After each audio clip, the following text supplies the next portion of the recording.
এইটো উৎসাহে কৰিছে যিসকল মহামৃতকৰ কাৰণে এতিয়া ধৰি লওক দহা কাজ বুলি আয়োজন কৰিছে।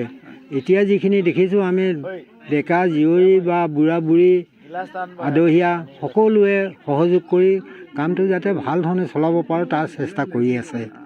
যদি ভাল ধৰণে যায়, একো এটা যদি গণ্ডগোল বা কোনোবাই খাবলৈ নাপালেও কিবা এনেকুৱা যদি নোলায়, সেইটো ভাবিয়ে এতিয়া ৰাইজে এইখিনি কাম কৰি আছে ভাল ধৰণে দেই।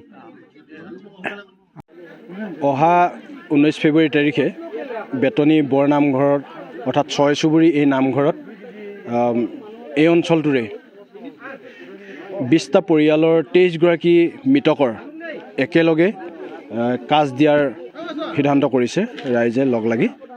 গতিকে আমি আশা কৰিম সেই মৃতকৰ পৰিয়ালসকলক দেখা কৰিবৰ কাৰণে তেওঁলোকৰ আত্মীয় স্বজন য'ত আছে, অসমৰ বিভিন্ন কোণত হয়তো বিভিন্ন জিলাত তেওঁলোকৰ আছে, কোনোবা বিবাহসূত্ৰে সম্পৰ্ক হৈছে বিভিন্ন জাতি জনগোষ্ঠীৰ মাজত। গতিকে তেওঁলোকো আহিব, তেওঁলোকৰ পেহী মাহী জী জোঁৱাই এনেকৈ কৰি বহু মানুহ হ'ব। অতি কমেও ইয়াতে হয়তো আমি 20,000তকৈ অধিক মানুহ হোৱাৰ সম্ভাৱনা আমি দেখিছোঁ। আমি এতিয়াই কৈ দিব নোৱাৰোঁ যে ইমান হ'ব, তথাপিতো আমি অনুমান কৰিছোঁ তেনেকুৱা হ'ব। গতিকে তাৰ কাৰণে এক তীব্ৰ ৰূপত প্ৰস্তুতি চলি আছে। ইয়াতে আপোনালোকে দেখিছে অধিক প্ৰায় 500তকৈ অধিক হয়তো হাঁহ ইয়াতে জমা কৰি থকা হৈছে। আৰু ইয়াতে মহিলাসকলে চাউল যিখিনি চফা কৰিব লাগে কৰি আছে, আলু ইত্যাদিখিনি শাক পাত ইত্যাদিখিনি প্ৰস্তুতি কৰি আছে। কিন্তু এইখিনিতে এটা কথা মই উল্লেখ কৰিম বিশেষভাৱে যে গোপনাৰী আঞ্চলিক বাৰ্তা বুলি এটা হোৱাটছএপ গ্ৰুপ মই নিজে এডমিনৰ হিচাপে পৰিচালিত কৰি থাকোঁ এইটোত।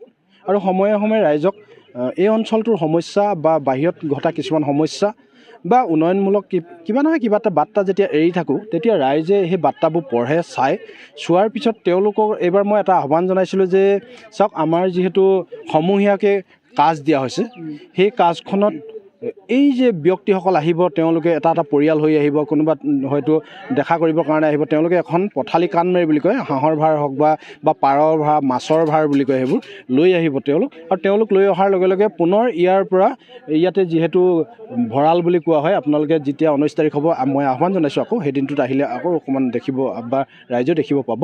সেই ভঁৰালবোৰত মজুত কৰি থোৱা হ'ব, ভঁৰালত জমা দিব, আকৌ ভঁৰালৰ পৰাই তেওঁলোকক দিয়া হ'ব। তেওঁলোকক দিয়াৰ পিছত তেওঁলোকক কি কৰে, খৰি মানে খুঁটি, কেৰাহী ইত্যাদিবোৰ তেওঁলোকক দি দিয়া হ'ব। তেওঁলোকে নিজে নিজে এখন মানে বহল এটুকুৰা ঠাই দি দিয়া হ'ব, তাত তেওঁলোকে নিজে ৰান্ধি বাঢ়ি কৰি খাব পাৰিব। গতিকে তাৰ কাৰণে যেতিয়া আমি আহ্বান জনাইছিলোঁ যে গ্ৰুপৰ যোগেদি যে আপোনালোকে যদি পাৰে অন্তত আপোনাৰ সামৰ্থ্য অনুপাতে এটাকৈ কেৰাহী বা ততোধিক যদি পাৰে দিয়ক, আৰু এখনকৈ হ'লেও হেতা দিয়ক। মই এনেই এটা পৰিকল্পনা কৰিছিলোঁ, এই অঞ্চলটোত ধৰক আমাৰ 10,000টা পৰিয়াল আছে। 10,000টা পৰিয়ালৰ পৰা যদি এখনকৈ হেতা দিয়ে, তেতিয়াহ'লে 10,000খন হ'ব হেতা।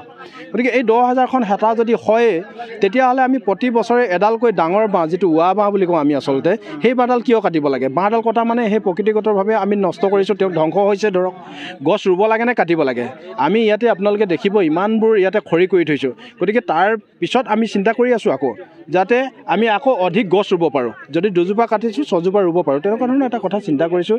আৰু যেনেধৰণে আমি আহ্বান জনাইছিলোঁ, সেইধৰণে স্বতঃস্ফূৰ্তভাৱে ইয়ালৈ কেৰাহী হেতা আজি নিশ্চয় দিয়া আপোনালোকে দেখা পাইছে, আৰু বহু কেৰাহী হেতা আহিবলৈও বাকী আছে। সেইখিনি আমাৰ আহ্বানক যিহেতু তেওঁলোকে বাস্তৱসন্মত পদক্ষেপ লৈ যিখিনি কৰিবলৈ বিচাৰিলে, তাৰ কাৰণে মই তেওঁলোকক ধন্যবাদ জ্ঞাপন কৰিছোঁ। আৰু এই যিসকল পৰিয়ালে বা যিসকল পৰিয়ালৰ পৰা যে তেওঁলোকে সামৰ্থ্য অনুপাতে আগবঢ়াই দিলে এটাকৈ কেৰাহী বা এখনকৈ হেতা, তেওঁলোকৰ দীৰ্ঘায়ু হওক, তেওঁলোকৰ স্বাস্থ্য ভালে থাকক, তেওঁলোকৰ পৰিয়ালবোৰ আৰু যাতে দুপে আগবাঢ়ি যাওক, আৰ্থিক ক্ষেত্ৰখনতো শিক্ষাৰ ক্ষেত্ৰখনতো, তাকে চিন্তা কৰি আজি ভকতসকলৰ ওচৰত আমি কেৰাহীখিনি জমা দিম। আৰু এটা পাণ তামোলৰ সৈতে সন্মানেৰে আমি বৰনামঘৰৰ ভকতসকলক সাক্ষাৎ কৰি তেওঁলোকক জমা দিয়াৰ এক পৰিকল্পনা কৰিছোঁ।